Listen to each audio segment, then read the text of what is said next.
Durante décadas, la consultoría corporativa se presentó como la cúspide del pensamiento estratégico moderno. Una industria envuelta en un aura de prestigio tan poderosa que muchos llegaron a creer que sin ella, las grandes empresas serían incapaces de moverse, evolucionar o tomar decisiones significativas. Era una élite intelectual cuidadosamente autoproducida, sostenida por un marketing silencioso que repetía la misma narrativa en cada rincón del mundo corporativo: nosotros entendemos lo que ustedes no pueden entender. Y durante muchos años, esa frase fue suficiente para justificar tarifas absurdas, proyectos interminables y decisiones que rara vez podían cuestionarse. Porque cuestionar a una consultora era, de algún modo, cuestionar la inteligencia misma. El caso de Nueva York en 2024 no fue solo una anécdota que se volvió viral por su absurdo. Fue un espejo que reflejó, con una claridad incómoda, cómo una industria multimillonaria había perdido contacto con la realidad. Cuando McKinsey entregó un informe de 80 páginas cobrando $4 millones para explicar cómo colocar basura en contenedores, la ciudad no solo recibió una recomendación obvia, recibió una lección dolorosa sobre el tipo de valor que había estado comprando durante décadas. No era conocimiento avanzado, ni estrategia, ni innovación. Era apariencia, envuelta en diseño elegante y palabras sofisticadas. Era la ilusión de profundidad. Pero la verdad es que ese informe no nació del vacío. Fue el producto final de un proceso histórico que comenzó muchos años antes, cuando la consultoría emergió como respuesta a un mundo corporativo que había perdido su propio rumbo. Para entender el colapso de hoy, es necesario reconocer cómo la industria ascendió en primer lugar. En los años 90, el sistema económico estadounidense vivía una transformación profunda. La desregulación masiva no solo eliminó barreras legales, eliminó límites culturales. Sectores enteros que antes operaban bajo restricciones estrictas de competencia comenzaron a fusionarse de una manera que antes habría parecido imposible. Empresas gigantes absorbían a sus competidoras con la misma facilidad con la que un banco imprime dinero. Y cuando la economía se vuelve un terreno de conquista sin reglas, el caos aparece como un invitado inevitable. Millones de trabajadores quedaron atrapados en compañías recién fusionadas donde nadie sabía quién reportaba a quién, qué departamentos debían existir, qué procesos estaban duplicados o qué visión unificada, si es que había alguna, debía guiar al nuevo gigante corporativo. Fue en ese caos donde la consultoría encontró su propósito inicial. No se trataba de crear estrategias brillantes, se trataba de eliminar el desorden. Eran los cirujanos encargados de cortar los órganos duplicados sin matar al paciente. Eran los árbitros que debían decidir qué división sobrevivía y cuál desaparecía. Ese rol, combinado con la complejidad creciente de las corporaciones modernas, permitió que firmas como McKinsey, BCG y Deloitte se convirtieran en instituciones casi sagradas dentro del ecosistema empresarial. En este contexto, la consultoría se convirtió en sinónimo de racionalidad. Eran los supuestos defensores del orden en un mundo que se había vuelto demasiado complejo para gobernarse a sí mismo. Pero mientras la industria crecía, también lo hacía su vulnerabilidad. Su éxito dependía completamente de que las corporaciones siguieran expandiéndose sin control. Dependía de la complejidad. Dependía del caos. Y como todo negocio cuya base es un fenómeno temporal, estaba destinado a enfrentar su propio límite. Ese límite llegó con estrépito cuando explotaron los escándalos corporativos a finales de los 90 e inicios de los 2000, siendo Enron el más famoso.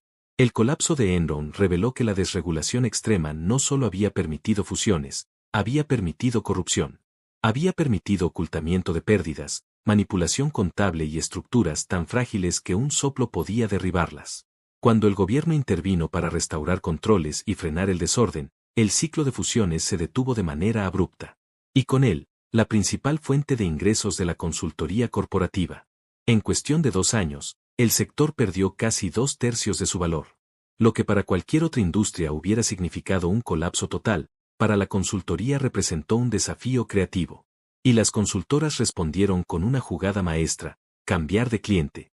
Dejaron de centrarse exclusivamente en el sector privado y comenzaron a venderse al gobierno. Para ellas, fue como descubrir una mina de oro. Los gobiernos tenían presupuestos gigantescos, plazos lentos, estructuras difíciles de gestionar y una característica fundamental: la responsabilidad era difusa. A diferencia del sector privado, donde un mal proyecto podía costarle el empleo a un ejecutivo, en el gobierno las consecuencias eran políticamente navegables. El fracaso se diluía en informes, comités, comisiones y cadenas administrativas. Nadie cargaba con la culpa directa. Así nació una industria que ya no vivía de resolver problemas, sino de prolongarlos. Si un proyecto funcionaba demasiado bien, se reducían los contratos futuros.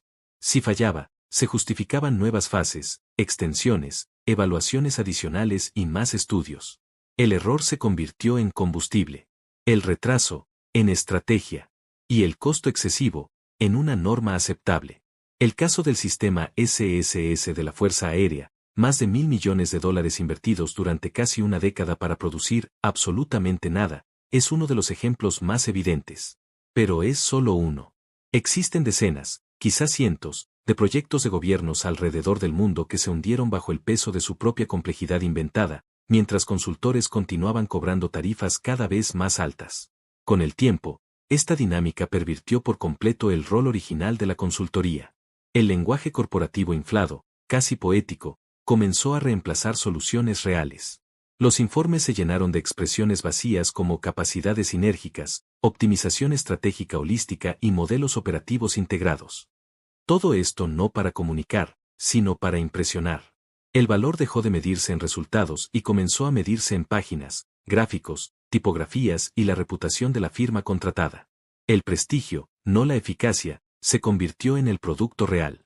Pero toda ilusión tiene un tiempo de vida.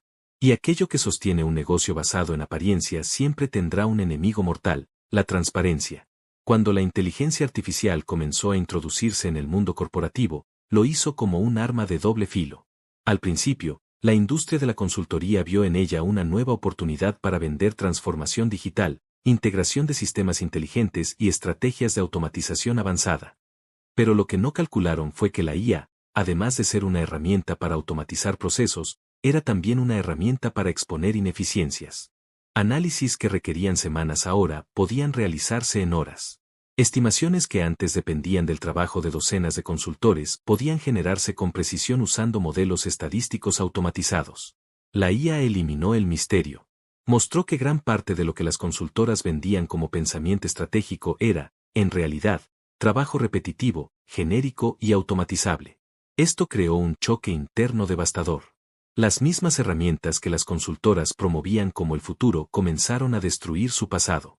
Las empresas se dieron cuenta de que los consultores no poseían habilidades únicas, poseían un vocabulario único. La IA mostraba que los datos podían analizarse sin intermediarios y que las decisiones podían basarse en modelos objetivos, no en presentaciones costosas. Lo que durante años había sido presentado como magia era, finalmente, desenmascarado como rutina. Y cuando la consultoría intentó demostrar su capacidad para manejar IA, terminó exponiendo aún más sus limitaciones. El ejemplo de Accenture, que produjo un sistema defectuoso para la oficina de patentes por $75 millones, no fue una excepción aislada. Fue la confirmación de que muchas consultoras no entendían la tecnología que vendían. La ironía era cruel, los supuestos expertos de futuro no podían dominar la herramienta que definiría ese futuro. Los efectos fueron inevitables. McKinsey despidió a miles de empleados. Deloitte admitió que su trabajo interno estaba siendo reemplazado por automatización. KPMG anunció recortes similares. Y mientras esto ocurría, la reputación, su activo más valioso, comenzó a erosionarse ante los ojos del público y de los propios ejecutivos. Una encuesta reveló algo impensable hace solo unos años. Solo el 13% de las empresas creen que la consultoría aporta más valor que daño. En otras palabras, la burbuja explotó. La consultoría siempre fue una industria que dependía más de percepción que de resultados. Mientras nadie pudiera medir su impacto real, podían seguir operando sin fricción. Pero la IA introdujo algo que la consultoría nunca había enfrentado, métricas objetivas. La ilusión se volvió medible. Y cuando algo basado en humo se mide con precisión, solo queda revelar su vacío. La caída actual no es repentina. Es la consecuencia lógica de décadas de acumulación de apariencias. Es el colapso atrasado de un sistema que sobrevivió más tiempo del que su propia lógica permitía. Porque ninguna industria basada en la vaguedad puede sobrevivir cuando aparece una herramienta diseñada para eliminarla. El mundo está entrando en una era donde la inteligencia ya no es un objeto de prestigio, sino un recurso accesible. Donde el análisis ya no requiere un ejército de consultores, sino una máquina bien entrenada. Donde las decisiones ya no pueden justificarse con palabras bonitas, sino con datos concretos. En este nuevo contexto, la consultoría corporativa pierde su razón de ser. Y su caída no es solo inevitable, es necesaria. Porque cada vez que una industria vende complejidad artificial, otra termina pagando el precio.